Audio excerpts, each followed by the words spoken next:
यो असाध्यै राम्रो वाक्य हेरौं त। यो ठाउँसँग मेरो धेरै सम्झना जोडिएको छ। I have a lot of memories attached to this place. I have a lot of memories attached to this place. Memories भनेको सम्झनाहरू र attached to something भनेको केहीसँग जोडिएको। I have a lot of memories attached to this place.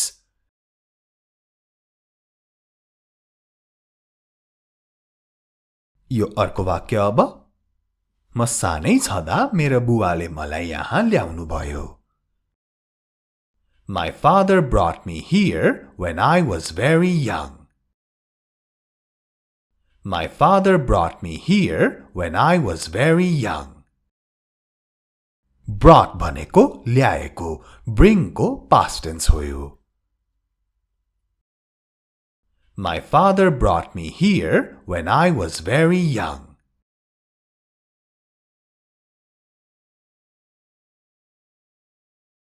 मेरो बुबा धेरै मेहनती व्यक्ति हुनुहुन्थ्यो। My father was a very hard-working person. My father was a very hard-working person. Hard-working को अर्थ हुन्छ मेहनती।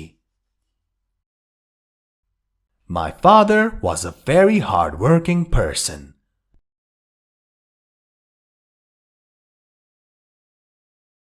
उहाँ हप्ताको 7 दिन काम गर्नुहुन्थ्यो। He worked 7 days a week. He worked 7 days a week.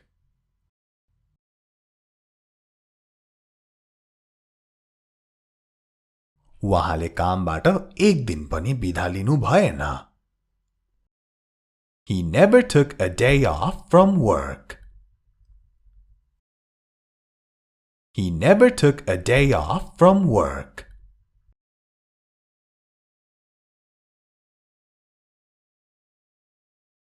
उहाँले मलाई सबैभन्दा धेरै माया गर्नुहुन्थ्यो। He used to love me the most. He used to love me the most.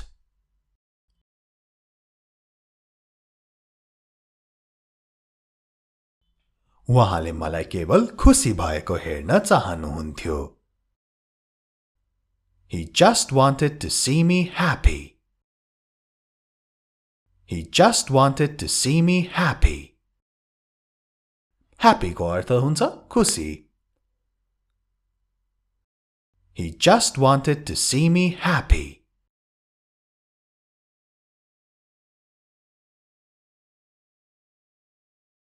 मैले उहाँहरूलाई एक्लै छोडे जब उहाँहरूलाई मेरो सबैभन्दा बढी आवश्यकता थियो। I left them alone when they needed me most. I left them alone when they needed me most. यो एउटा उदाहरण हो। जस्तै तपाईलाई कोही साथीले तपाईलाई एकदम चाहिएको बेला छोडिदिन्छ। त्यसो बेला तपाईले के भन्न सक्नुहुन्छ त? My friend left me alone when I needed him most.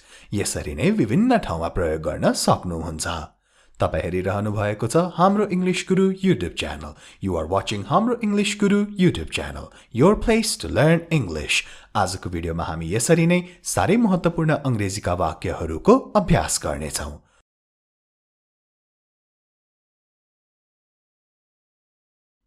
अहिले आएर मैले गल्ती महसुस गरेँ। Now I feel guilty. Now I feel guilty.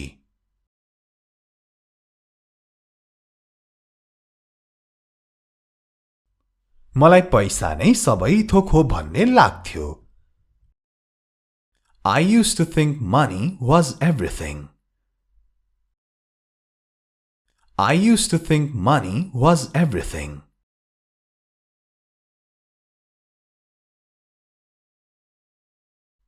तर म गलत थिएँ। But I was wrong. But I was wrong.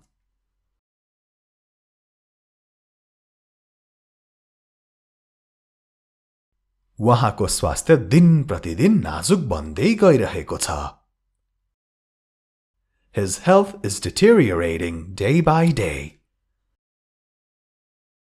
His health is deteriorating day by day.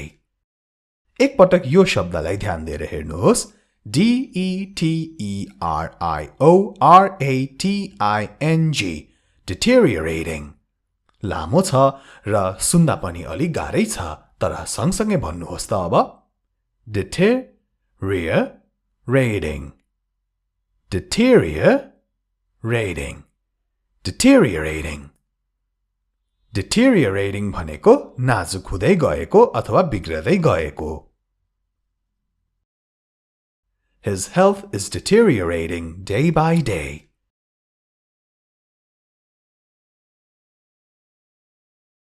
मलाई लाग्दैन कि उहाँ भोलि आउन सक्नुहुन्छ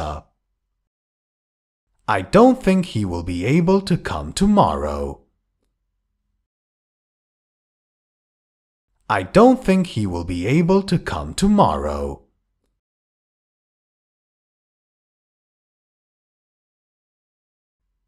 तर म आउने प्रयास गर्नेछु But I will try to come. But I will try to come.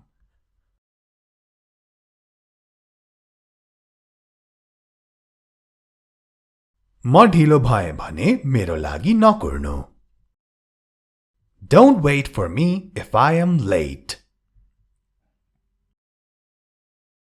Don't wait for me if I am late.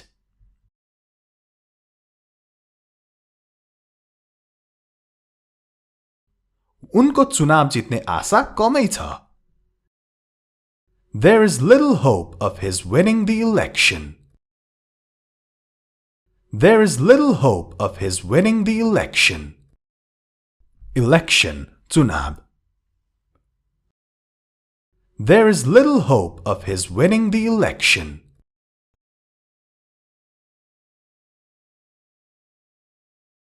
उनले चुनाव जित्नेमा म ढुक्क अथवा पक्का छु I am sure he will win the election. I am sure he will win the election.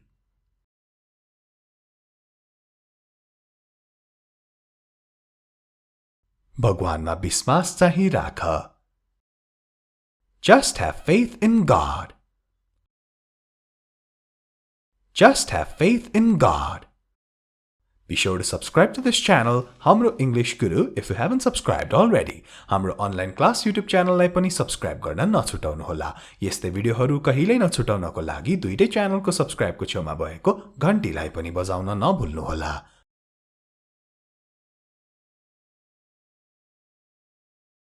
के तपाईहरु मध्ये कसैले केही गलत गरेको छ? Has any one of you done something wrong? Has any one of you done something wrong?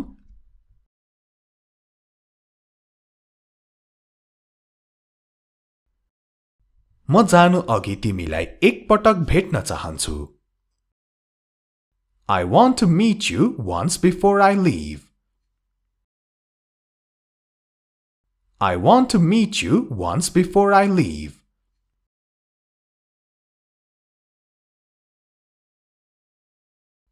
यदि तपाई व्यस्त हुनुहुन्न भने आउनुहोस्. Please come if you are not busy. Please come if you are not busy.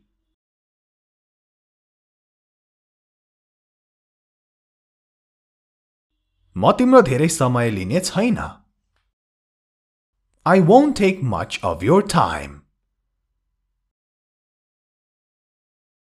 I won't take much of your time.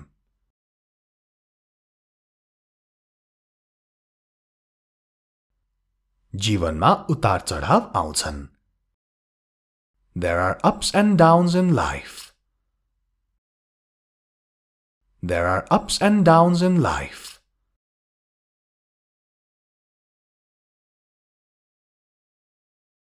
यो सबैलाई हुन्छ. It happens with everyone. It happens with everyone.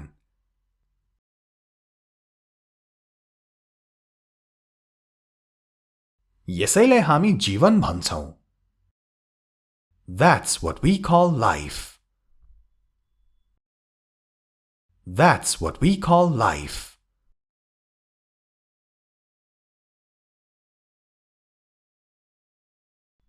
You shouldn't always believe what others say. सधैं अरूले भनेको कुरामा विश्वास गर्नु हुँदैन. सधैं अरूले भनेको कुरामा विश्वास गर्नु हुँदैन.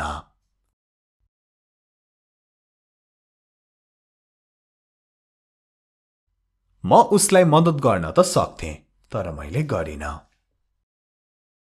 I could have helped him, but I didn't. I could have helped him, but I didn't.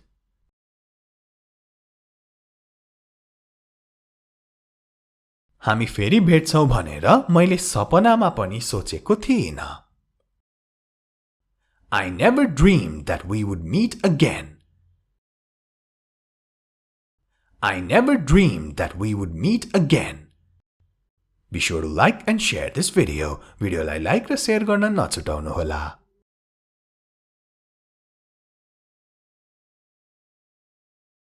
तिमी सुतिरहेको बेला ऊ आयो. He came while you were asleep.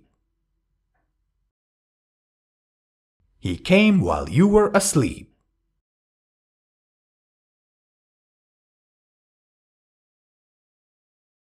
उसले तिमीलाई भेट्न चाहन्छ. He wants to meet you. He wants to meet you.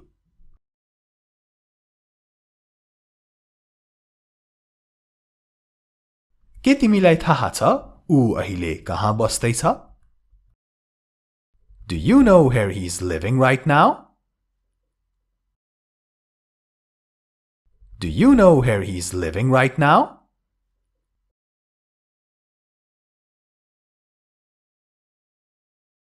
म एकदम पक्का छैन. I am not quite sure. I am not quite sure.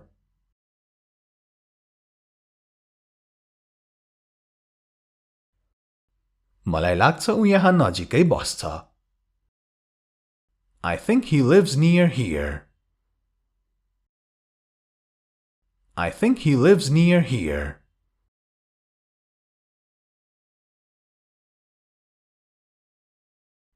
मैले उसलाई भेट्नै पर्नेछ.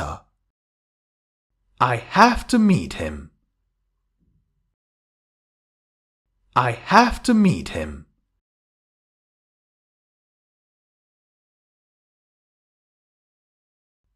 मलाई उसलाई खोज्न मद्दत गर. Help me find him. Help me find him.